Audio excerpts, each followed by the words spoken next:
নমস্কার বন্ধুরা, তোমরা সবাই কেমন আছো? আশা করি সবাই ভালো আছো। তো আমরাও ভালো আছি। আর আজকে আমাদের মিতালি পিউ চ্যানেলে তোমাদের সবাইকে স্বাগত জানাচ্ছি। আজ আমরা রথ দেখতে যাব। তো যার জন্য আমরা এখন রেডি হয়ে গেছি। এই যে আমার ভাই, আমার পিউয়ের বাবা পিউ এবং আমরা রথ দেখতে যাচ্ছি। আমাদের গ্রামে একটা রথ হয়।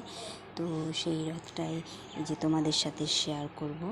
যেটা যেটা রথ বের হয় গ্রামের মধ্যে। আমার যেহেতু আমি এখন বাপের বাড়িতে আছি, তো বাপের বাড়ি গ্রামে রথ হয়।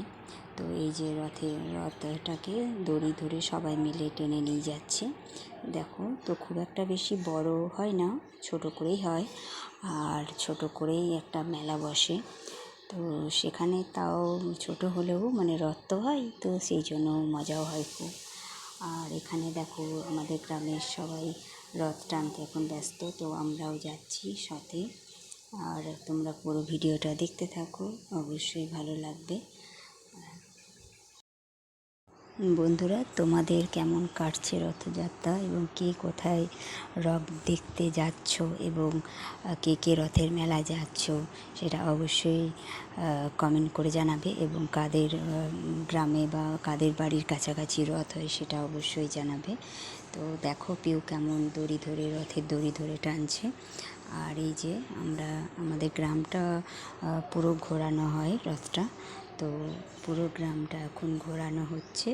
তো তারপর এই যে দেখো, ছোট করে একটা মেলাও বসেছে। তো এখানে মেলাগুলো তোমাদের সাথে দেখাচ্ছি। তোমরা, খুব বেশি বড় মেলা বসে না বন্ধুরা, কিন্তু ছোটোখাটো একটা মেলা। তো সেটাই তোমাদের সাথে এখন আমি শেয়ার করছি। আর এই যে ভিড়ও হয়েছে। তো আর পিউ তো একটা খেলনা না নিয়ে যাবে না মেলা হলেই। তো সেই খেলনা একটা কেনা হয়ে গেছে। আর এই যে আমাদের যে কালী মন্দিরটা তোমাদের সাথে আগের ভিডিওতেও আমি শেয়ার করেছি। তো ওই কালী মন্দিরের সামনেই আমাদের এই রথের মেলাটা বসেছে।